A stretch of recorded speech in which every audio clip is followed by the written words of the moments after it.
Vamos orar? Mais uma vez, Pai, obrigado pelo tempo, mais uma vez, e que a expressão de hoje dessa classe, aquilo que nós estudaremos e finalizando esse módulo, que haja, Pai, o entendimento de todos nós, Pai. Ajude-nos a entender, compreender, para melhor te servir. Em nome de Jesus pedimos. Amém. Nós estamos no último módulo hoje. Na semana que vem, alguns irmãos não estarão mais nessa sala, né? Alguns outros continuarão no módulo doutrina. E assim alguns vão saindo e vão entrando, até fechar todos os módulos, né? A gente tem o controle disso, mas isso aí, depois no final da aula eu explico, tá bom? Na semana passada nós falávamos de como que chegou os batistas no Brasil, né? Através das missões, e nós falávamos muito da Correção Batista do Sul dos Estados Unidos, que enviou os missionários para cá. Chegaram na Bahia primeiro, e lá começou a primeira igreja batista movida pelo projeto missionário. Lembrando que antes já havia uma igreja batista, mas era uma igreja dos americanos fugidos da guerra lá de secessão, lá nos Estados Unidos, que é Santa Bárbara do Oeste. A partir dessa igreja, então, e com a vinda de outros missionários, outras igrejas vão surgindo no Brasil, e elas vão se espalhando e vão se multiplicando, e elas vão crescendo e multiplicando, e assim é sempre uma visão missionária. Ao abrir igrejas, abrir congregações, contra-congregações, é uma visão missionária, local da igreja. Então a igreja que abre esses pontos, ela também está fazendo missões. Nós não estamos indo no Amazonas, como nós vimos, vocês não estão lá, é o trabalho do Amazonas, de várias igrejas abertas lá, nas comunidades ribeirinhas, ou talvez entre os presidiários, ou nos hospitais da capelania, escolas, orfanatos e outros lugares. Então, missões, elas se dão tanto em Jerusalém, não é isso? Como Judeia, como Samaria e os confins da terra. Então, o nosso local aqui é o quê? É Jerusalém e o nosso entorno, é a nossa prioridade, as cidades que estão ao nosso lado, né? E assim, a igreja lá, quando tivemos uma igreja com a glória de Deus lá no Rabudo, imagino eu, vai ser uma igreja missionária também, né? E as igrejas que Deus abençoar que a gente estiver trabalhando, vão ser igrejas também missionárias. Missões é importante para a nossa vida e para o organismo se espalhando, a palavra sendo ampliada e espalhada. E aí nós falávamos então que nossa igreja, ela não veio de uma igreja batista da convenção. Ela não nasceu naturalmente, não foi algo natural que uma igreja batista da convenção veio na cidade, talvez alguma família que mudou para a cidade, e através daquela família veio lá alguém, começou a abrir, se espalhar. Isso não foi assim. Ela foi o quê? Fruto de uma saída de outros irmãos de outro grupo. Esses irmãos se reuniram, primeiro na casa, por isso que os cultos na casa são importantes, né? Hoje nós temos a questão do PGM, que é o Pequenos Grupos Multiplicadores, dentro da visão da igreja multiplicadora, ou células, né? Que alguns chamam também. Isso é importante. Então nós temos a visão de abrir uma célula em Sales. Aí, graças a Deus, uma igreja já me procurou ontem, falando, queremos abrir um trabalho em Sales. Eu falei, glória, é nós, né? É nós. Então, já estamos montando uma parceria com uma outra igreja para a gente abrir um trabalho em Sales e tentar alcançar no Poranga de alguma forma. Então, essa é uma visão.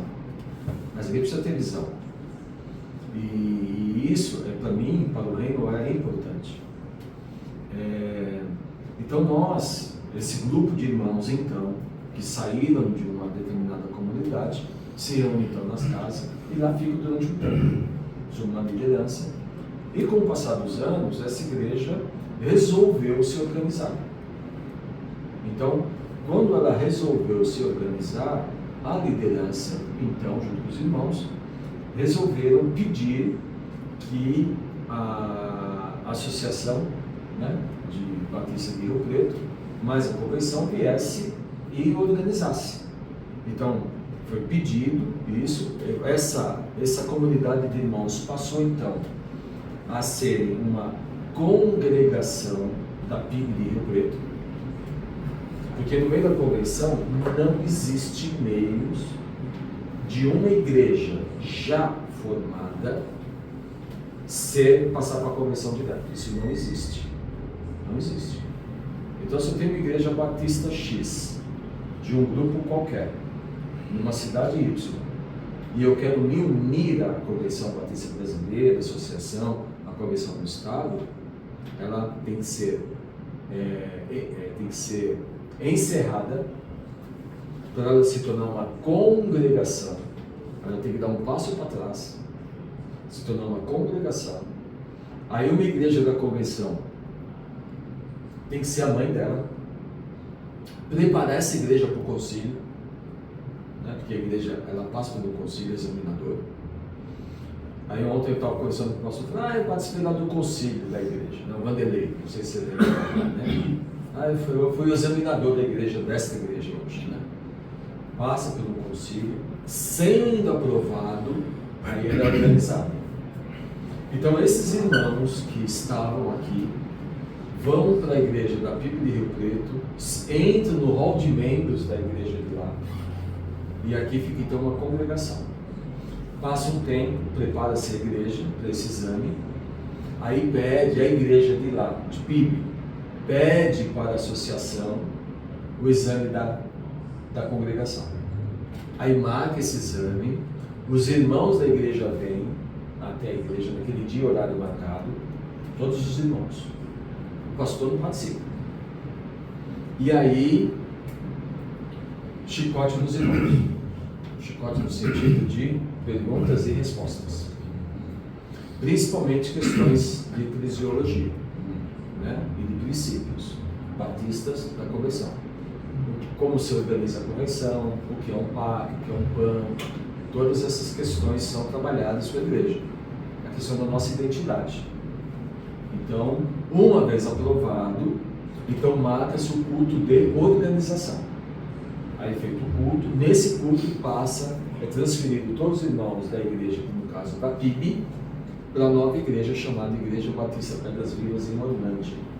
Até porque dentro da convenção, nós temos 5 outras igrejas chamadas Pedras Vivas, dentro da Convenção Batista Brasileira. Não são somente nós, tem 5, né? Igrejas que têm o mesmo nome, só muda o final, em Orlândia. É isso que nos diferencia das outras Pedras Vivas. Então, você entrar no YouTube, dá para ver um monte de igrejas batistas Pedras Vivas, né? Que temos lá. Aí então se organiza essa igreja. Essa igreja se organiza, ela sai da casa, vai para uma escola, porque é um local que não se paga, né? Tem um baixo custo, praticamente, quase não se paga, e lá os irmãos congregam durante um tempo. Passado um tempo, o pastor, fundador desta igreja, que é o pastor Jamil, junto com o irmão, alguns irmãos que aqui estão, o irmão Almir e a irmã Juliana, que já estavam na época da fundação. Eu acho que o Jamil sai na época que estava na escola mesmo, né? Que ele sai dentro da escola, ele vai embora, entende que o tempo dele acabou, e ele vai para São Paulo, e hoje ele está na Igreja Batista do Planalto Paulista, na capital. Aí vem um outro pastor, chamado Oscar, e esse pastor ele tem uma visão de sair da escola. Aí eles alugam então espaço lá na Rua 4, né? E lá eles ficam até esse ano, né? 2024. Quando vocês foram lá para você lembra do ano? Vocês mudaram para a Rua 4? Você tem 14 anos. Um pouquinho antes da pandemia. Um pouquinho antes? 18, talvez, ou menos. É isso mesmo, 18. Então ficou lá quase 6 anos. Isso? 18, 19, 20, 24. Dois com ele, mais 4 sozinhos.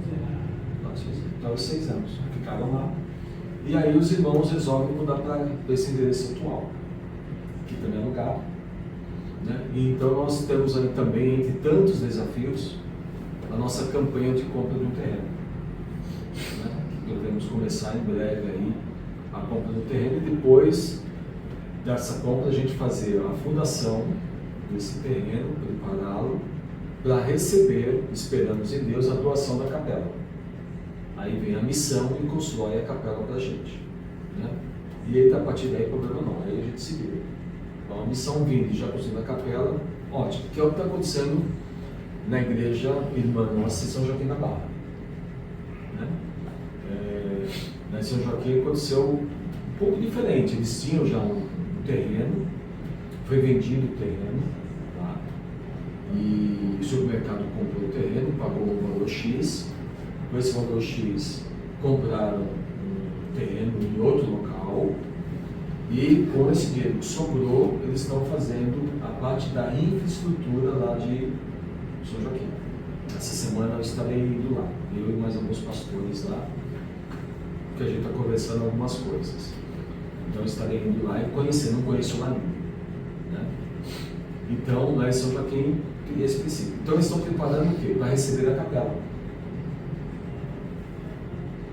Então, só o fato dos irmãos virem e fazer a construção sem um custo, tá? Já é uma bênção. E há várias igrejas em Ribeirão feitas de capela, né? E glória a Deus por isso, né? Por essa missão, por essa visão, por essa missão que tem de construir capelas, né? Glória a Deus por isso. Né? Bem, aí então, vamos para cá e constituímos então aqui, a igreja está, não sabemos quanto tempo que ficaremos aqui, né? Então vai depender de uma série de coisas aí futuras. Esperamos ter o terreno logo, porque tendo o terreno logo a gente pode, se tirar a gente daqui, a gente pode pular para lá, né? Faz uma tenda, põe lá um monte de, como chama, de aquilo que cobre o caminhão lá, lona, né? Põe lona, umas cadeiras no mato e, não é isso? Né? Ou precisa ter poltrona, bancos? Eu acho que não, né? Eu não sei os irmãos, desde que não chova chuva de vento, esse chuva de vento, né? Todo mundo já sai lavado.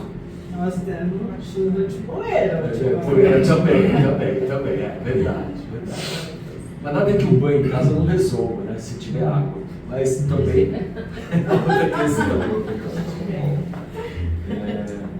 Então é assim, nós não sabemos o nosso futuro. Mas enquanto nós estamos trabalhando, veja que a igreja ela tem vários desafios.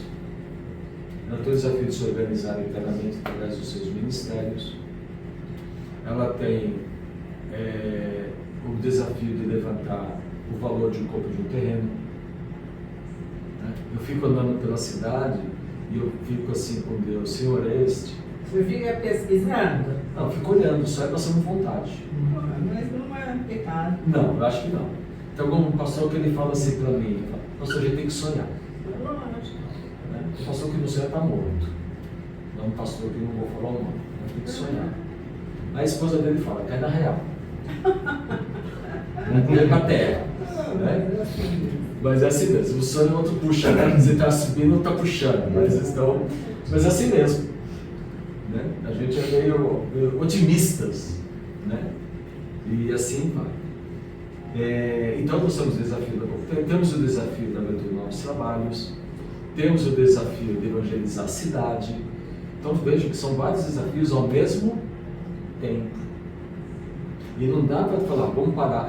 Missões também é um desafio da igreja, tornar uma igreja participante, ofertante de missões. Então eu vejo que são muitos desafios para uma igreja pequena, né, sem muitos recursos, mas nós confiamos em Deus e entendemos que caminhando Deus vai agindo. Deus age no nosso caminhar. Deus não age quando nós estamos parados, né? A não ser quando estamos dormindo, aí Deus age. Mas é assim que então nós temos muitos desafios pela frente. E graças a Deus por isso, senão a gente se acomoda. E há muitas igrejas acomodadas.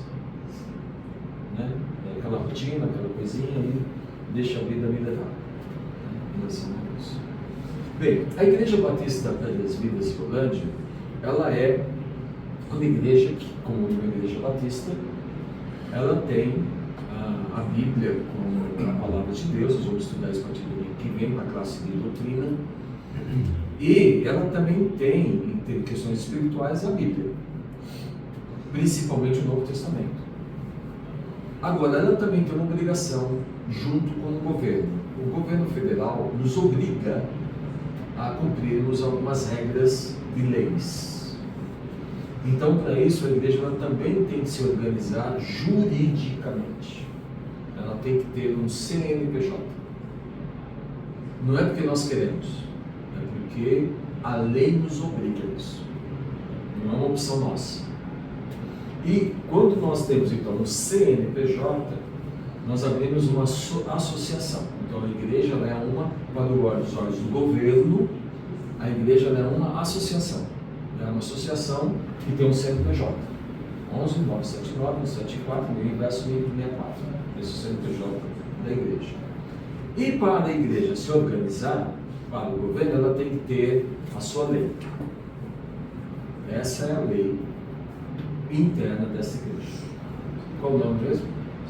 Estatuto. Isso aqui é a nossa lei. O governo reconhece isso, e se tiver qualquer demanda judicial, o juiz vai usar isso aqui. Por isso que isso aqui é muito importante.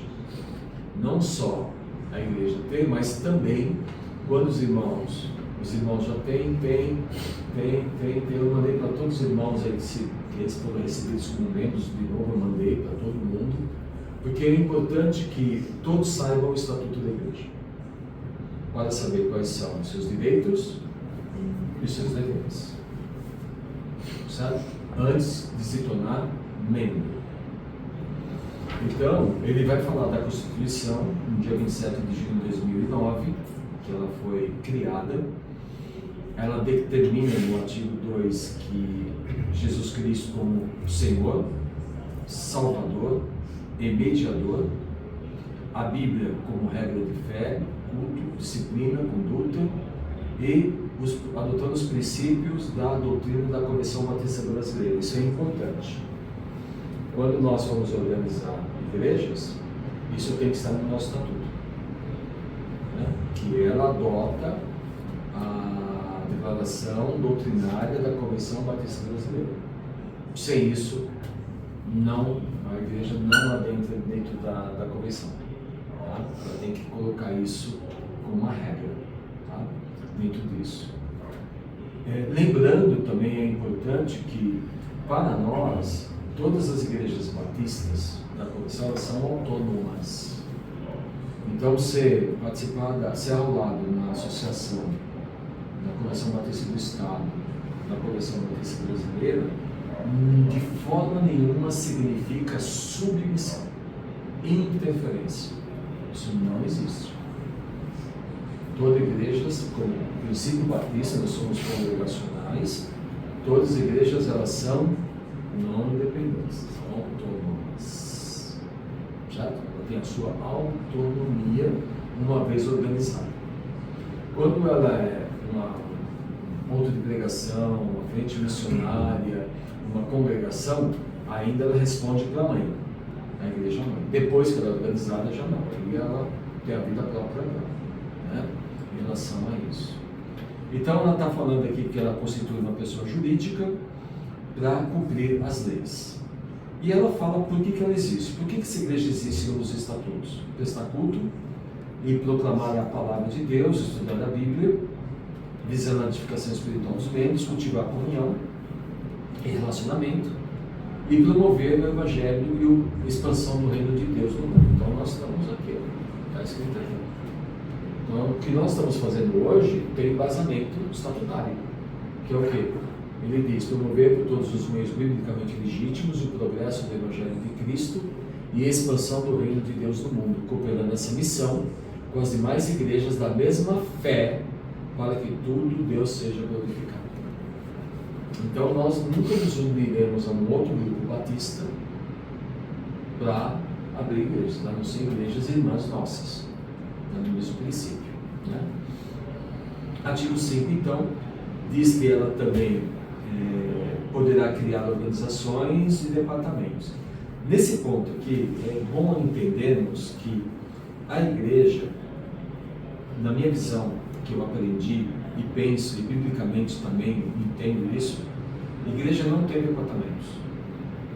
A igreja tem ministérios. Eu aprendi que os crentes têm dons e os dons são exercidos dentro de ministérios. Não tem departamento infantil, departamento de negócio não existe. O que existe é ministério. Então existe o ministério pastoral, ministério de visita, ministério de acolhimento, ministério da terceira idade, ministério infantil, ministério de louvor, ministérios de intercessão e assim vai. Certo? E quem ocupa esses ministérios? O pastor faz tudo. Tá certo? Não recebe para isso. Ele não sabe fazer tudo. Ele abre, ele fecha, ele limpa, ele pega, ele levanta a mão, faz o apelo, apelo, ele batiza ele mesmo. E os irmãos ficam só assistindo, não é isso? Vai aprender a pegar as contas. Nem fala isso. Vamos voltar de assunto aqui, né? Então, é assim que uma igreja funciona? Não. O pastor ele tem o ministério dele, né, pastor? O ministério dele é o quê? A palavra, a orientação, o ensino. E os irmãos vão fazendo o quê? Vão desenvolvendo os ministérios que o Espírito Santo deu a cada um de vocês. É o Espírito Santo que deu, não fui eu. Não sou eu que falo o que você vai fazer. Mas o Espírito Santo diz isso. E quando a igreja não exerce os ministérios, ou quando o pastor não tem a questão de deixar os irmãos viver o ministério, ele centraliza tudo nele, então ele se torna o centro do poder. E há muitas igrejas que o pastor é o dono. Aqui não. O pastor não é dono de nada. Ele é apenas um servo. Tal qual vocês. Não sou dono, não sou chefe. Eu sou simplesmente desenvolvo o meu ministério, que é o quê? Cuidar do rebanho. Porque um dia eu vou dar conta. Certo? Então eu tenho um patrão, um senhor, que quando eu chegar no céu, falar, chega aqui. Senta aí. Né? Eu espero ouvir. Estevam, tirando os detalhes aqui, servo bom e fiel. Oh, glória! Né? Mas também vou falar, você foi negligente. Espero que não, né? Você foi um mau servo. Espero que não, né, Fátima? Não. Espero que não, né? Mas eu vou dar conta de vocês. De todos vocês. Né? Ah, você não cuidou da minha serva, você não cuidou do meu servo, e assim vai. Mas dons e ministérios, isso é importante. Tanto que nós fizemos um teste de dons, começamos a desenvolver os ministérios, ainda falta bastante, mas estamos começando a ter os ministérios definidos, os professores definidos, o ministério das crianças, o ministério feminino já está mais ou menos definido, mas ainda temos muitas coisas a fazer, né, em relação a isso. Também, então, ele fala com isso. A igreja, nesse ponto 5, se eu fosse escrever hoje, eu escreveria o quê? Que a igreja é formada por ministérios através do exercício dos dons espirituais. Se bem que para o juiz ele vai ficar meio assim, né? Para entender isso. Eu estava pensando que juridicamente teve que talvez, né? Para cumprir o Código Civil, né? Bem, aí depois eu falo dos membros. Os membros são aqueles que professam a fé em Jesus. Depois vocês vão ter isso, vão ler mais detalhadamente, só para nós entendermos. E aceitam a mesma doutrina. Então nunca nós receberemos um irmão, uma irmã que não tem a mesma doutrina que nós. E a doutrina que nós usamos é da Declaração de Fé da Convenção Batista Brasileira, que nós vamos estudar a partir do domingo que vem. Né? Então ele fala sobre isso. Também os membros da igreja não podem ter distinção de sexo, nem de idade, nem nacionalidade, nem raça, nem cor, nem posição social. Então nós podemos fazer um tipo de acepção. Como que uma pessoa entra na igreja? Como ela se torna membro da igreja? Antigamente, para você entrar na igreja batista, só tinha um membro. Só tinha um membro. Alguém sabe qual é? um meio. Qual? Batizar. Batizar. Só isso. Não tinha outro meio. Então, se você se converteu e batizou na Igreja Batista, é mesmo. Se você veio de uma Assembleia de Deus, batismo. Se você veio do Presbitério, batismo. Batismo. Qualquer meio, outro meio que você via, você passava por um processo dessa classe, de novo. A gente chama, tem o nome dessa classe, a gente chamava classe de catecúmenos. Catecúmenos era o nome que era dado. E aí a pessoa ela é batizada, em nome do Pai e do Filho e do Espírito, por imersão, completo, né? E aí sim, depois a coisa foi mudando. E aí começaram a receber membros de igrejas pentecostais, né? E começaram a se tornar membros de igreja batista sem passar por isso, por aclamação.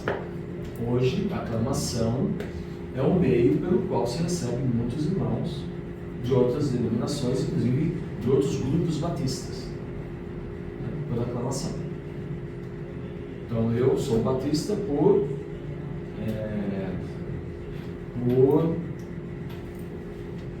batismo no grupo, e depois, quando fui para outro grupo, fui por aclamação. Não teve carta de transferência. Imersão. Oi? Por imersão. Assim, com certeza, né? Não tem outro meio. Não Né? jogou uma aguinha. Não, nem jogou aguinha, nem derramou aguinha, nada não, né? Quem estiver nos assistindo, desculpa se você pensa diferente, né? Isso, mas biblicamente falando, né? É essa a questão. Então, ele fala de imersão, de batismo, por imersão, está claro isso. Carta de transferência de uma outra igreja irmã, certo? Carta de recomendação de outra igreja da mesma fé e princípios que não contrariam o estatuto. No caso, talvez uma outra igreja batista. Aclamação, desde que a pessoa que vai ser membro declare um compromisso com a declaração doutrinária da Convenção Batista e com esse estatuto. Tá? E reconciliação.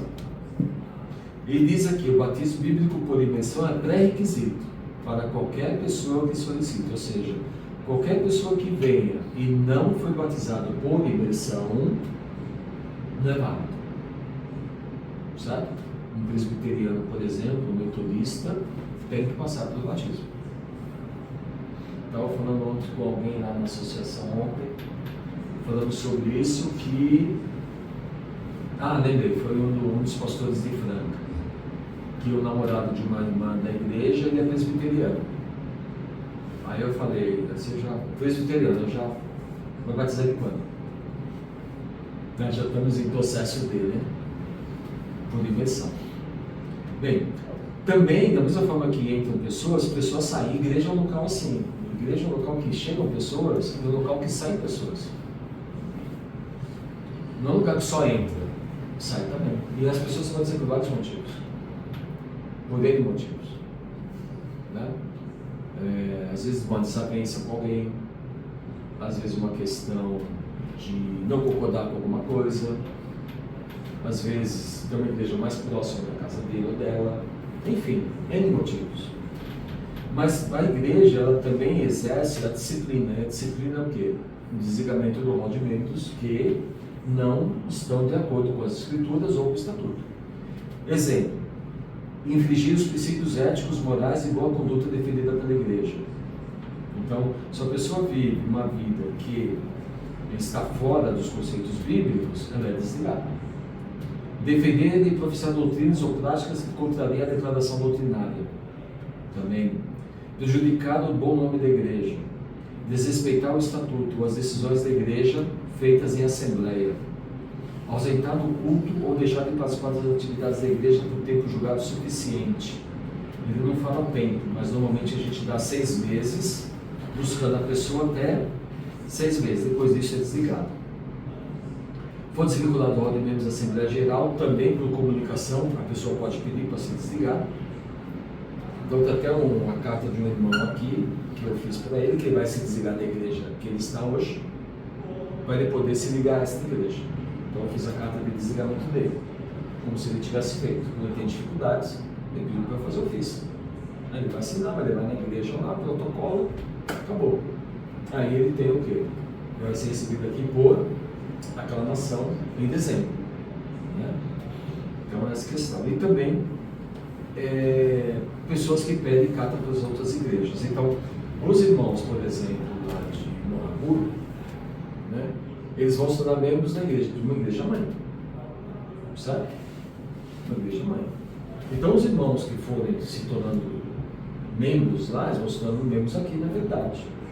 Quando for organizado lá, há uma carta de transferência de todo aquele monte de gente para lá. Como foi feito aqui. Né? Isso é normal, é natural que isso ocorra. Então, se tivermos 3, 4, 5 congregações, todos esse povo, eles fazem parte do rol de membros da igreja mãe. Todos eles. Né? Dentro disso. Bem, e a morte? Aí vem os direitos dos membros. Participar das atividades, celebrações, reuniões, oração, participar das assembleias, direito ao uso de voto, votar e ser votado, também são algumas questões. Receber assistência espiritual, também tem um detalhe importante, segundo a lei, né? Código Civil. Os membros que não têm maioridade civil estão impedidos de fazer parte da diretoria. Até 16 anos eles não podem votar. A partir de 16 a 18, se ele quiser, ele vota, tá? Mas tem que tomar vários cuidados aí por ele ser menor. E também a questão de ser representado pelos seus pais, inclusive até para batizar. Normalmente a gente pede autorização para os pais, possivelmente por escrito, né? Para que isso ocorra. Bem, não pode ser usado pelo coração, os membros não têm direito a nenhum bem da igreja, certo? Então, quando um dia eu for embora, se eu colocar alguma coisa aqui, a única coisa que eu vou levar embora é o meu retrato aqui, que foi feito de mim aqui, né? Tá vendo? Esse aqui sou eu, né? Pastor Estevam.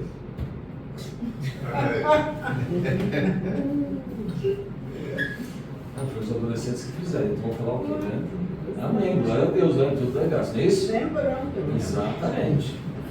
Está aqui, ó. Pastor Estevam, sou eu. Meu óculos era aquele óculos mais de velho que eu usava e tal. Mudei para esse mais jovem, né? Para tentar enganar um pouco. Mas não deu muito certo. Continuando então.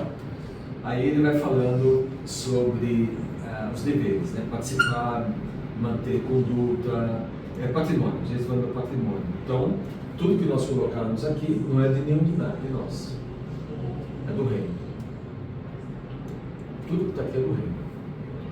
E se um dia a igreja encerrar, tudo isso aqui vai para onde? Vai vender e dividir o dinheiro? Não.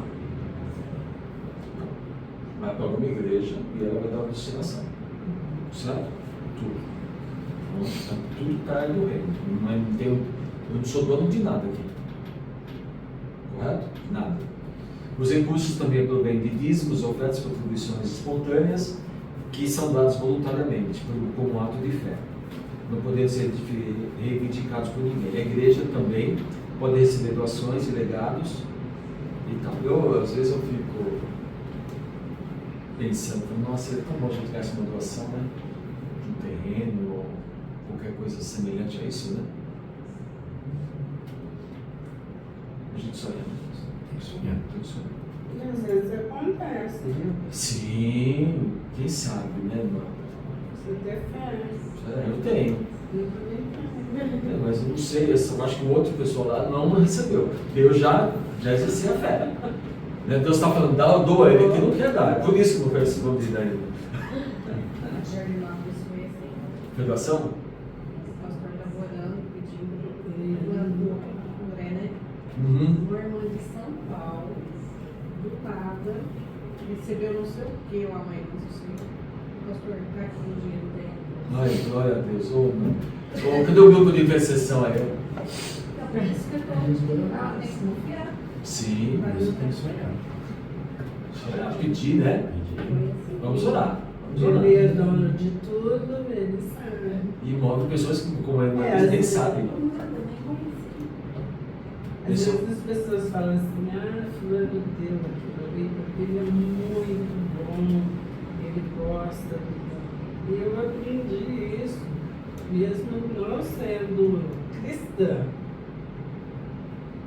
terreno que eu tenho da minha casa foi de doação. E eu falei que dentro de um ano eu queria ter a minha casa. Eu falei, quando eu tiver com 50 anos, eu quero estar dentro da minha casa.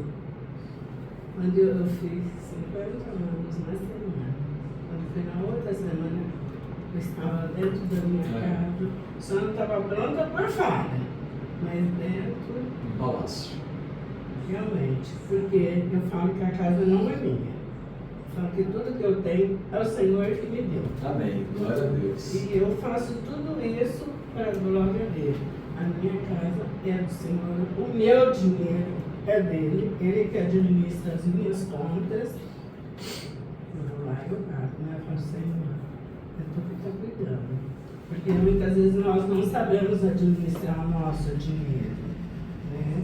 Seja pouco, seja muito, é ele que é o dono. E Deus usa pessoas às vezes que nem é cristã na nossa vida, é Sim, impressionante. sim. Muitas vezes. E eu louvo a Deus por isso. Eu falo que tudo que eu tenho foi pessoas que não são crentes, que Deus usou, porque Deus tem poder para isso. E a maioria das vezes ele usa até que nem é crente. Ele fala assim, você tem? Então você tem aí. Abençoa, Vou fazer você dar um pouquinho para aquele que não tem. A gente tem que aprender isso na vida, né? Vamos lá. Também diz aqui que a decisão da Assembleia poder receber doações de pessoas. E ele diz aqui, é verdade que a igreja receber subvenções do poder público, dinheiro público, bem como quaisquer origens que não sejam compatíveis com os princípios cristãos por ela adotados, né? Os recursos captados pela igreja serão utilizados exclusivamente para cumprir o artigo 4 desse estatuto, que lá no 4 ele fala que daquilo que a igreja existe. Então, a aplicação do dinheiro tem que ser feito conforme aquilo que está escrito. Bem, aí fala da Assembleia. Acho que todo mundo aqui sabe que é uma Assembleia. Essa Assembleia é o órgão máximo de uma igreja batista. Ela que delibera, né? Não é o pastor que manda, mas a Assembleia que decide, vota-se democraticamente e aqueles que pedem aceitam isso porque foi votos democráticos. Né? Isso pode contrariar alguns, mas isso faz parte do movimento, da democracia que existe dentro da Igreja Batista. Certo? Então, mesmo o pastor, muitas vezes, ele pode colocar propostas que podem não ser aprovadas. Pode acontecer? Pode acontecer. Certo? Aí o pastor vai reavaliar. Se ele tem uma visão ministerial, uma visão que a Assembleia não concorda, aí ele tem que repensar a permanência dele naquele lugar. Porque senão o ministério dele, tudo aquilo que ele pensa, sonha, não há como prosseguir, aí fica difícil, né? Aí fica complicado. Mas enfim, normalmente a igreja sempre acompanha o seu pastor, graças a Deus por isso. Por isso que não seja um tirano, né? Vê que é um servo, a igreja acompanha. Isso para graças a Deus. Bom, aí tem a reunião anual aqui também, que estabelecida no calendário, inclusive a gente vai fazer o calendário do ano que vem logo. E aí vai falando da Assembleia, que no nosso caso aqui, a Assembleia ela tem uma diretoria, né? Toda a igreja ela tem uma diretoria. A diretoria não é uma questão bíblica. A questão bíblica é dons e ministérios. Mas para ter um CNPJ, a gente precisa ter o quê? Uma diretoria chamada diretoria legal, para representar diante das leis e do governo. Então, se tiver alguma situação em que o juiz chama o responsável, quem é o responsável? No caso desta igreja, desse estatuto aqui, ele diz que o presidente tem que ser o pastor. Nesse caso, desse estatuto. Há igrejas que não diz isso. Então, qualquer pessoa, em teoria, pode ser o presidente, que não o pastor. Mas no caso dessa igreja, eles têm isso. E eles cumpriram isso durante 4 anos. Quem respondia era o vice. O irmão dele que respondia, como vice. Aí, quando teve o pastor, ele era automaticamente pastor do que ia ser o presidente. que no caso ele representa legalmente a igreja em relação aos órgãos públicos, a lei, polícia, juiz, sendo responsável por várias coisas, né? Eu não gosto muito desse negócio de presidente, não. Se dependesse de mim, eu já teria fugido da raiva, né? Mas, como é estatutário, não há como não cumprir, certo? Eu não sei como vai ser o estatuto no futuro, mas aqui é assim. Bem, as assembleias são colocadas com mínimo de 7 dias, tudo isso é lei. Se alguma coisa acontecer que está fora disso aqui, alguém pode entrar na justiça e pedir anulação. Por quê? Porque está não conforme. Por isso que tem que tomar muito cuidado na nisso aqui.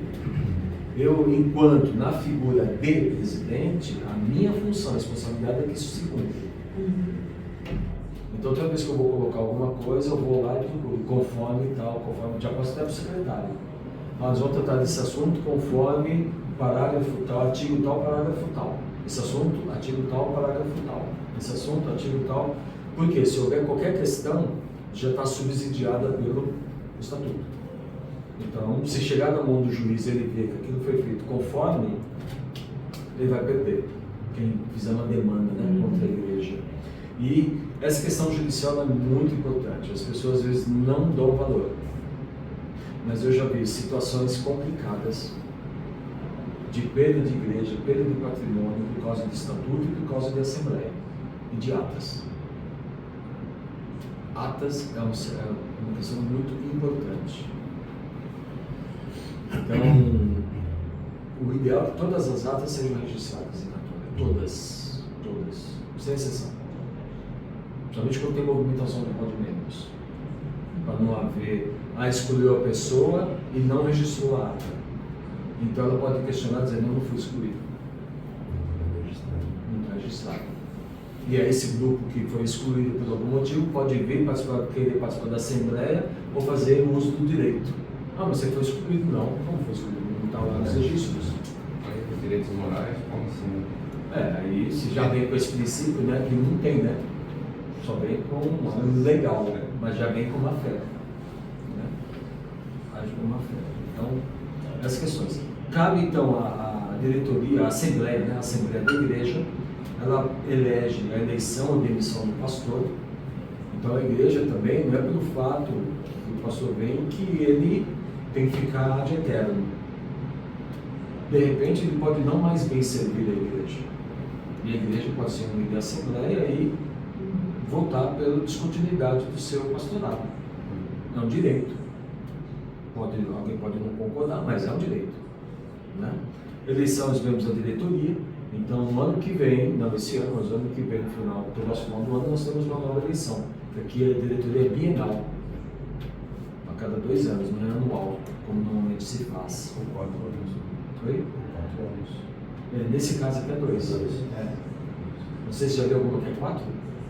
Nossa, sério? Não acho bom assim não, minha opinião, né? Mas tudo bem. Aliás, você até viu onde fala aqui que ele é 2 anos, mas vamos lá. Demissão do pastor, compras e vendas, criação de entidades, reforma do estatuto, aprovação da ata ou regimento interno, aprovação ou reforma de regimento, transferência de sede, mudança de nome e dissolução da igreja dos seus bens. Então, aí tem o quórum da igreja, ou seja, depois de 15 minutos com qualquer número, isso é perigoso, mas está escrito. Depois de 15 minutos, se tiver 2, né?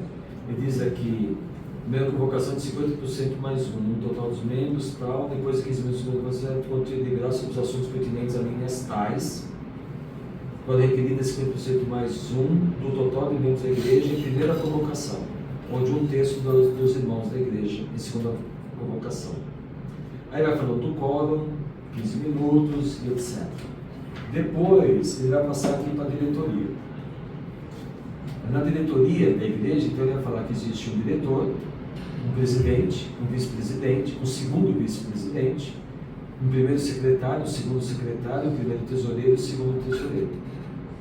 Somente pessoas acima de 18 anos que pode responder, porque se houver um problema, todos respondem conjuntamente.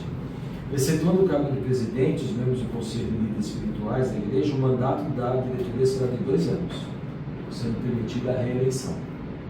Certo? O presidente será sempre o pastor titular da igreja, com mandato por tempo indeterminado, enquanto bem servir. Isso é bem importante, enquanto bem servir. Tá? A critério da igreja. A eleição da diretoria, os órgãos realizará em assembleia até o mandato. Completa a diretoria cumprir o estatuto. Reunir-se quando convocado pelo presidente ou seu substituto. Há uma questão que nós vamos mudar a partir das próximas reuniões de diretoria. A gente apresentou isso para a diretoria. Isso não vai contra o estatuto, que é a formação de um conselho. Então sai a diretoria, sai não, né? Ela permanece, claro, e ela é ouvida de uma forma. E aí vamos tentar entender os papéis aqui. Então, a diretoria da igreja existe para cumprir o estatuto e as leis. Mas a diretoria ela não foi constituída para trabalhar as questões do ministério, as questões espirituais, certo? Então, há coisas que são administrativas. Vou resolver o problema de bombeiro. É uma questão administrativa. Não tem nada a ver com espiritual, certo? Nós temos uma questão de oração, não tem nada a ver com o estatuto. Então, o que acontece? Nós vamos abrir e ampliar essa participação nos encontros, que é o conselho. E o que é o conselho? A diretoria, líderes e ministérios, e algum irmão que quer participar. O conselho, ele não delibera, mas ele opina, sugere. Se é alguma questão legal, alguma questão que compete à diretoria legal, vai ser feito pela diretoria legal. Mas a gente usa o conselho porque na multidão de conselhos há sabedoria. E às vezes os irmãos presentes podem nos ajudar a entender. E isso a igreja se sente mais representada também. E é mais transparente. Então, na questão do conselho, muitas igrejas trabalham nisso, eu aprendi isso também, a questão do conselho. E houve uma igreja que eu trabalhei nela, que houve uma questão lá de acusação moral. E foi dito lá que houve uma situação X dentro da igreja. E quando eu trabalhei com esse problema dentro da igreja, eu não envolvi a diretoria legal. Os irmãos da diretoria, alguns deles ficaram possessos. Mas não chama a gente para tratar o assunto? Não. De vez em quando a diretoria legal vai trabalhar numa questão de possível adultério dentro da igreja. Diretoria legal, não vou chamar de diretoria legal, um secretário, tesoureiro para tratar o assunto? De forma nenhuma, não vou chamar mesmo. Não tenho essa obrigação. Mas quem eu chamaria? Os diáconos. Isso eu chamo. Por quê? Porque diáconos, eles é um cargo, é uma função ministério espiritual. Falando nisso também, uma coisa importante para vocês entenderem, que é uma coisa que marca uma grande diferença entre os batistas brasileiros e os demais batistas, a questão do diácono. Na Convenção Batista Brasileira, as nossas igrejas, o diácono, ele é consagrado ao diaconato. O que significa? Ele não tem tempo de validade. Uma vez diácono, sempre diácono. Se ele sai dessa igreja hoje, vai para uma outra igreja da convenção, lá ele vai ser recebido como diácono. Ele é examinado, ele passa por um conselho, feito pela ordem dos diáconos, existe uma ordem dos diáconos, ele passa pelo exame, como pastor também passa, né? Mas é diferente, mas é essa questão do diaconato, ele é um ministério e ele passa por um conselho. Nas igrejas que não é da convenção, se reúne e volta-se lá um diácono por 1 ano, 2 anos, e vai reelegendo ele ou não. Na convenção isso não existe. Entendeu? Então, essa é uma grande diferença que existe em relação ao diaconato. Então, o que eu vou juntar? Vou juntar pessoas espirituais. Nós não temos um diaconato ainda, aqui, ainda. Mas se um dia tivermos, se eu tivesse um problema, eu ia chamar quem? Os diáconos para me ajudar sobre isso. Ou pastores, certo? Que estejam comigo para trabalhar o assunto. Vocês entenderam o papel de cada um? Né? E assim vai. Bem, aí ele fala sobre isso, sobre o estatuto, aí compete ao presidente dirigir e superintender as atividades da igreja, podendo participar de qualquer reunião, representar a igreja ativa e passivamente, judicial e extrajudicial, assinar documentos, assinar as atas, abrir e movimentar a conta, convocar a assembleia, o vice-presidente substitui o presidente na falta dele, o secretário os papéis dele, o tesoureiro os papéis dele, e aí tem a comissão fiscal que avalia as contas da igreja. Juliana é uma delas, mais o EI, mais a Laura. Eu tenho falado muito com tesouraria, né? Falar, prepara tudo, porque em qualquer hora eu vou pedir para o Conselho Fiscal fazer o exame das contas. Então, o Conselho Fiscal, em teoria, ele faz os olhos de toda a igreja. Por quê? Para que não haja desvio de dinheiro ou má aplicação do dinheiro que não é de ninguém. O dinheiro não é nem da igreja, o dinheiro é de Deus e do reino de Deus. Então, quando o Conselho Fiscal, ele me representa a irmã, representa os membros da igreja, eles vão olhar as contas, examinar, tirar as dúvidas, orientar sobre erros e dizer para a Assembleia se foi aprovado ou não. Pode ser aprovado com ressalvas ou reprovado. Lembre-se, nós temos que ter transparência. O dinheiro não é nosso, o dinheiro não é meu. Nem eu que lido com o dinheiro, então está tudo aqui, eu guardo tudo aqui, escrevo tudo. Para quê? Se ele me perguntar de cada real, temos que prestar contas. Não é isso?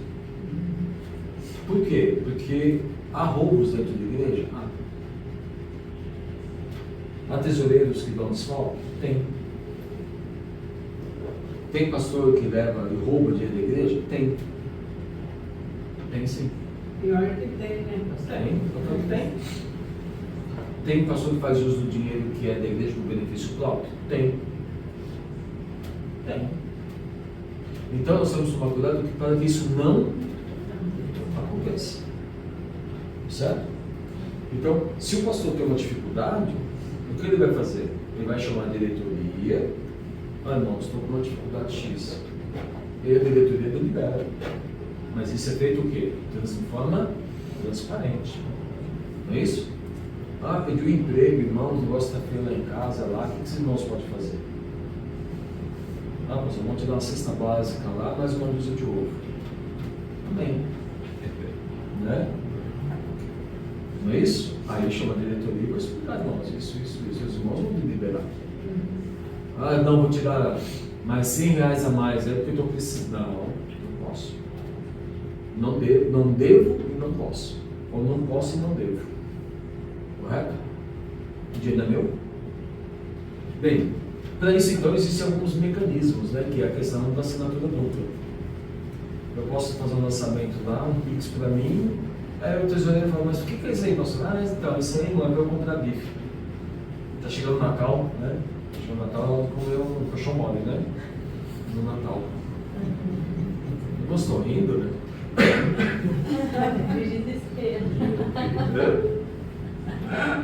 Acontece.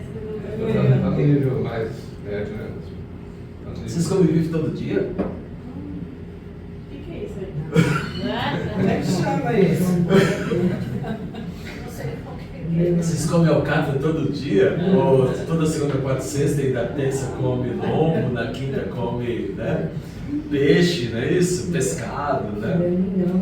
Filé mignon, irmão? Oh, glória a Deus, hein? Tem gente que nem sabe o que é É. filé mignon. A última vez que eu comi filé mignon, acho que sei lá quando Nem foi. sei. No caso, nós falamos em comida russa. Russa? Roscovo. Roscovo? Roscovo. Sabe o que é roscovo? Roscovo? Roscovo. Ah. Arroz com ovo. É chique? que é verdade. E é bom. Dá muito trabalho para a senhora fazer? Vixe! Dura nem para.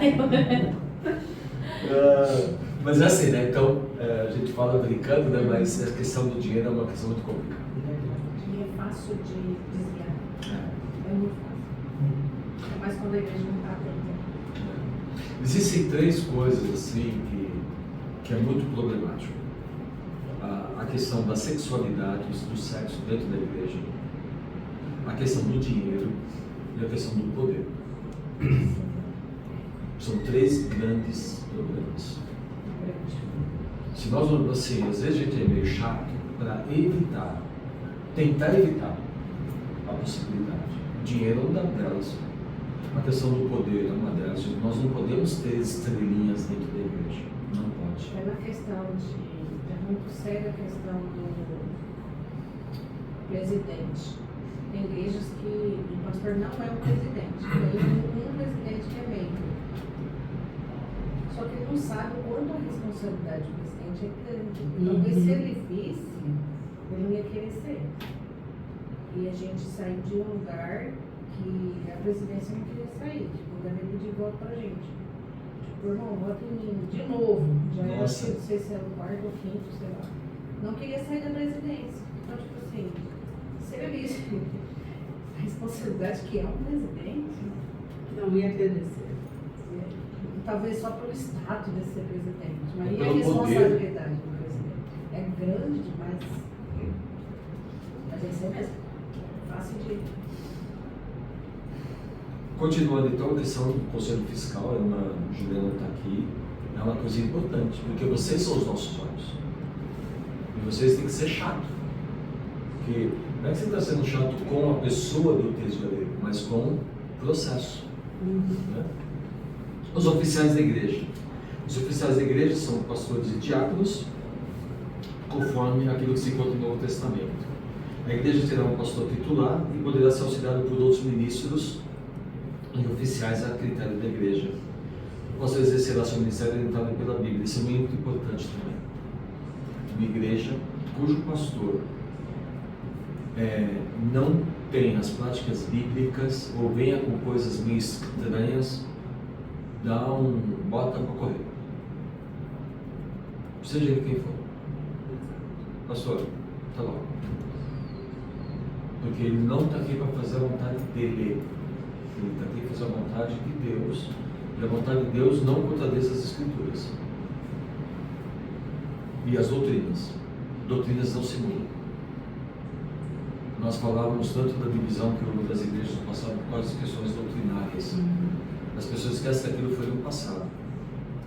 Hoje, graças a Deus, a grande maioria das igrejas batistas de convenção são igrejas que têm uma posição doutrinária muito boa, tanto quanto em outros. E também nos outros lados, dificuldades doutrinárias, como também nós temos, alguns lugares têm problemas doutrinários. A CBN foi um problema desse. Quando as 1.500 igrejas saíram da convenção e formaram a Convenção Batista Nacional, foi questão doutrinária. A igreja da Lagoinha é uma delas.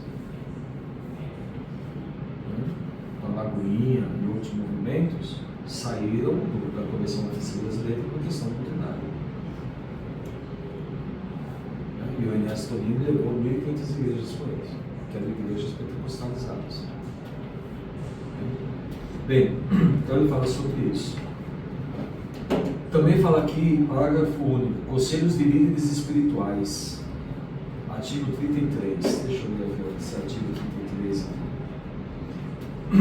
Artigo 33 diz: integra ainda a diretoria administrativa, o Conselho de Líderes Espirituais da Igreja, cujos novos componentes serão eleitos mediante indicação dos membros da Igreja e aprovação pelo pastor titular e pelo Conselho de Líderes. Isso aqui eu não tinha reparado. Conselho. Conselho. Mas eu não tinha visto. Isso aqui para mim agora está sendo uma novidade. Conselho de líderes, mas veja que eles são eleitos mediante indicação dos membros da igreja e aprovação do pastor. Então é a igreja que propõe. Não tinha visto. Para exercer a função por um tempo indeterminado enquanto bem servirem. É o conselho de líderes espirituais, que eu chamo de conselho de líderes de ministérios, né? Que bom. Também diz que nenhum membro da diretoria ganha, né, naquilo, até porque a lei diz isso também. O desligamento do pastor da igreja deverá ser precedido do comunicado oficial por parte da Assembleia, com pelo menos 60 dias de antecedência, salvo acordo entre as partes. Também, né, o desligamento do pastor. Bem, então, falando do conselho de líderes aqui, a igreja pode também criar novas áreas, órgãos, departamentos e etc. Divergências doutrinárias. Se a igreja chegar e rachar por causa de questões doutrinárias, diz aqui que nós devemos, né, chamar, e podemos e devemos chamar aqui a um conselho arbitral, que a gente chama. Né? Teve esses dias o conselho arbitral lá em Araraquara. Agora teve uma divisão, houve por bem encerrar a igreja foi fechada, né? E aí abriu uma outra igreja no lugar, mas a igreja foi fechada. Então, se nós comprarmos um terreno amanhã e a igreja fechar, todo o nosso patrimônio passa para a associação ou convenção do Estado. Nem a Convenção Batista Brasileira está aceitando mais setonas de prédios. A Convenção Batista está pegando tudo. Não quer ser dono de mais nada. Tinha um monte de igrejas, trabalhos e prédios em nome da Convenção Batista Brasileira. Que eu sou a favor. Né? Para mim, o patrimônio, terreno e prédio, para mim tem que estar em nome de 4 pessoas. Em nome da igreja, 25%, em nome da associação, 25%, em nome da Convenção Batista, 25%, e da Convenção Brasileira, 25%. Para quê? Para evitar aquilo que eu vi numa cidade do interior, onde o irmão manobrou para que a igreja fosse esvaziada, ele e a família dele se tornaram diretoria da igreja, e ele começou a vender os bens e usufruir do dinheiro para benefício próprio. Porque não tem mais igreja para era para a família dele, então faz o conclui ali, que é a Igreja Batista da Convenção. Era, né? Em um prédio, num lugar muito bom, abandonado. Tinha a casa pastoral que foi alugada, tinha terrenos que foram vendidos, e ele usou o dinheiro para comprar carro para ele, etc. Terrível isso, né? Acontece. Por isso tem que proteger, gente. A gente tem que fazer tudo para proteger. Então, todo investimento que nós fazemos em nome da convenção, a gente tem que proteger, porque tudo isso é da convenção. Então, nós não queremos que a convenção fica fazendo um monte de investimentos e, de repente, aquele grupo passa para outro grupo. Você quer ir? Vai embora. O prédio, as coisas ficam aí. Se você quiser, vai. Porque foi sacrifício nosso. Dinheiro de missões nosso. Né? É legítimo isso. Então, ele diz aqui que a gente tem que ficar falando da posse dos bens, móveis, imóveis, etc., eleger uma outra diretoria, novo presidente, se as situações exigirem. Então, está falando aqui de um caso de litígio, tá? Entre os irmãos da igreja. E aqui ele fala do conselho decisório, né? Então, vem alguns pastores, eles veem a situação e eles opinam. É a única maneira que tem de eles virem e opinar é através da igreja pedir em assembleia o conselho arbitral. Mas quem pede é a igreja. Eles não podem vir do nada. Certo? Pode até vir, ver, mas não pode falar. Agora, se a gente pede e eles estão na assembleia, eles podem fazer uso de voz, porque a assembleia permitiu, para ajudar a dirimir essa dificuldade de relacionamento entre eles, tá? Bem, e aí vai falando sobre isso, explicando sobre isso, sobre a igreja aqui e as questões de solução da igreja e principalmente a questão da Assembleia Local. Então esse aqui é o nosso estatuto que nós temos, que deve ser protegido e cumprido, sabe? Lembrando então que dentro daquilo que nós falávamos também, que nós estamos ligados aí, existem várias quatro grandes instituições, né? A Convenção Batista Brasileira, a Convenção Batista do Estado de São Paulo, a Associação e a Ordem dos Pastores. Então, vamos supor que se a igreja lá não tem pastor, qual que é a orientação? Que é a igreja, se é uma igreja da convenção, que ela vise quem?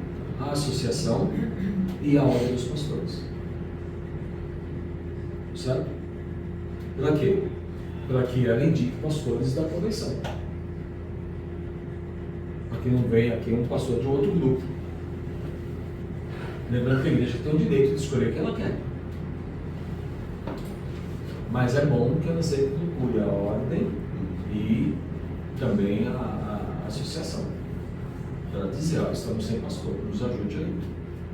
E essa é uma vantagem. Né? Os irmãos, apesar de não terem pastores, de alguma forma tiveram uma assistência. E tem pastores mesmo da convenção. Né? Que vieram, ajudaram de uma forma, uns mais, outros menos, mas houve um envolvimento. Não resolveu o problema todo, mas ajudou. Então é isso que é importante para a gente. Assim como o pastor também. Amanhã vai ter uma live falando do nosso seguro de vida. Né? Vamos ver o que eles vão falar do nosso seguro de vida. Então, também na ordem a gente prevê o quê? A ordem de pastores, que o pastor tem algumas a gente paga o valor, né? Anual. Eu acho que esse ano são R$250, R$160 a nossa anuidade, né, da ordem. Então também a gente tem algumas contrapartidas. E eu não sei exatamente se está incluindo o seguro funeral, a seguro de vida, porque um dos grandes problemas das igrejas é quando elas têm um pastor e o pastor não tem, vamos supor que ele não trabalha, um exemplo, e não paga INSS. Gente, uma igreja que contrata um pastor que não tem INSS é um problema, porque a mulher vai ficar viúva e a igreja não vai ficar sustentando o novo pastor e a viúva do anterior. Se o pastor mora numa casa pastoral, uma casa alugada da igreja, a igreja, com certeza, vai falar: irmãzinha, sinto muito, mas vaza. Que a igreja não vai ficar pagando aluguel da viúva. Vai ter que pagar o aluguel do outro que está vindo, vai pagar 2 aluguéis. Então, é que a gente fala, nós pastores temos que tomar muito cuidado com a nossa família. Então, se acontece alguma coisa comigo, a igreja não vai sofrer. Por quê? Eu tenho minha casa, eu tenho o INSS, ela vai ter minha pensão. Não é isso? Eu tenho lá meu auxílio, não é muito, mas para alguma coisa é auxílio funeral. Não sei quanto é. Então, assim, a igreja não pesa. Agora, uma igreja onde o pastor depende totalmente da igreja, isso é um problema. Então, não tem o seguro de vida, não tem o seguro funeral, às vezes fazer um seguro de vida para o pastor, na falta dele, a igreja não tem encargos. Né? Ó, tá lá, tem o seguro funeral embutido, a viúva tem lá o dinheiro, ela não fica desamparada. Certo? Então, é dentro desse princípio. Tem uma prática também que a nossa igreja não tem, mas é uma coisa que talvez a gente coloque com o tempo. Algumas nossas igrejas têm isso, né? Além do pastor ter direito a férias, talvez um 13º em relação aos seus proventos, né? A sua prebenda pastoral. As igrejas têm o FGTM, não sei se vocês conhecem isso ou não, que é o quê? É como se fosse um fundo de garantia. Então, quando o pastor sai, ele sai com o fundo de garantia também, que dá para ele sobreviver, né? Fora, porque, né, ele não sai de uma igreja hoje para subir outra amanhã. E sabe Deus quando ele vai subir outra. Pode demorar meses, pode demorar anos. Então, é uma maneira que ele tem, que é o quê? É o mesmo princípio do fundo de garantia. Separa 8% do valor, põe numa conta poupança, separa, não é dele. coloca numa conta separada da igreja, o pastor vai sair, fazer a rescisão, está aqui no seu FGTS. Né? É um dinheiro que ele pode usar para sobreviver durante o tempo que ele precise em relação a isso. Então, dentro da questão pastoral, existem muitas coisas que a igreja pode fazer para se proteger, também para abençoar a vida do servo. E com certeza, irmãos, tudo aquilo que uma igreja investe na vida do seu pastor, e se ele for servo, a igreja vai ser abençoada. Eu acredito nisso, sabe? Eu acho que a igreja não pode economizar quando se trata do seu pastor. Isso, né? Dá o melhor para ele, aquilo que a igreja pode dar, né? Não é luxo, não é isso, não é riqueza. Né? Tudo bem que ontem eu estava falando para o pastor ali, o pastor Luiz, está vendo aquele pastor lá? Eu acho que o salário dele, o pastor antes dele ganhava, acho que era 15 ou 18 mil reais por mês, mais os benefícios. Foi uma igreja grande, uma igreja rica. Claro que eles podiam. Aí eu peguei, tá vendo quem pastor aí, pastor Luiz? Eles pagam 12 mil de aluguel no salão do tempo. 12 mil de aluguel. 12 mil, mas a igreja Não, Zé, não pensa. não. Primeiro é, o segundo é aqui de Ribeirão. Aí, Ribeirão foi agora eles querem vender o templo, né? Eles têm 2 ou 3 anos para comprar, vender, para comprar 3 milhões de reais. E aí vai. Mas eles têm entradas, né? Mais de 50 mil reais por mês, então, que entra, né? Os dízimos todo mês mais de 50 mil. Então eles dá para dar uma se virar, né? Um pouquinho. Mas essas questões, sabe, irmãos? Graças a Deus a convenção, ela tem uma questão de cuidado pastoral muito estruturada, muito boa. Mesmo os nossos missionários também, os 1.800 missionários da Junta de Missões Nacionais, eles têm um salário fixo, eles têm assistência médica, eles têm seguro de vida. Então, não importa onde o missionário esteja, ele tem um alimento dele, da família dele. Né? Não tem um salário muito grande, mas tem. Aí ele pode complementar com o pão. O pão, a igreja mãe dele pode ajudar um pouquinho mais. Então, tudo aquilo que ganha mais, ajuda ele a ter o quê? Uma vida um pouco melhor. Não é o quê? Se ele estiver bem, ele vai conseguir trabalhar com o reino. Se ele estiver mal, aí não vai conseguir. Certo? Então, desses 4 aí, ordem de pastores, cuida só de pastores. Certo? A associação cuida das igrejas da região. A convenção do Estado, então todo o Estado brasileiro tem uma convenção estadual. E a convenção brasileira abarca tudo.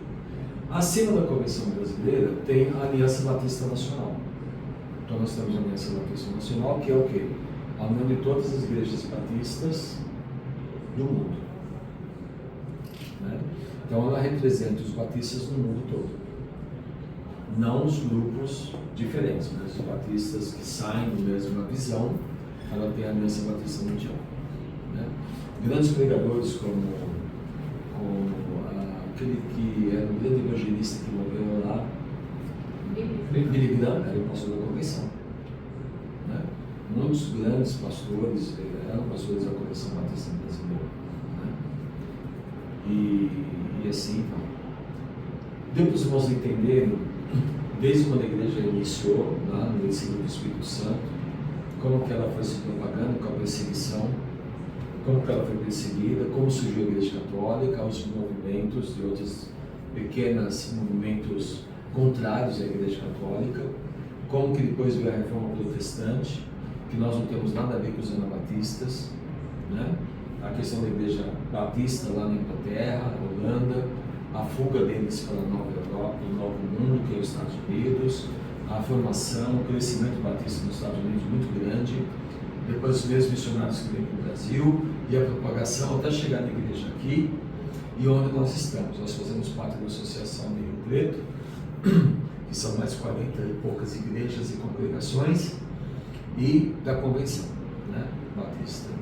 E esse é o nosso grupo, essa é a nossa identidade, esse é o nosso meio. Essa é a nossa história.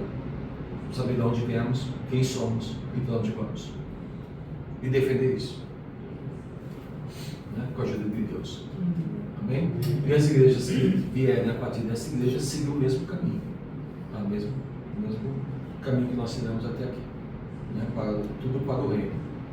Nós falamos muito do batismo, mas sabemos que quem salva é o Senhor e o sangue derramado do Senhor. Mas nós vivemos numa igreja. Então a igreja não é importante. O que ela acredita, o que ela pensa, como que ela se move, como ela se move, como ela trata as coisas, isso é importante. Por isso que é importante saber que onde estamos e a nossa denominação. Então nós somos denominacionalistas, né? Temos uma denominação. Nós não somos um grupo separados, né? Uma igreja cada uma por si. Certo? É isso que nos permite estar juntos. Amém?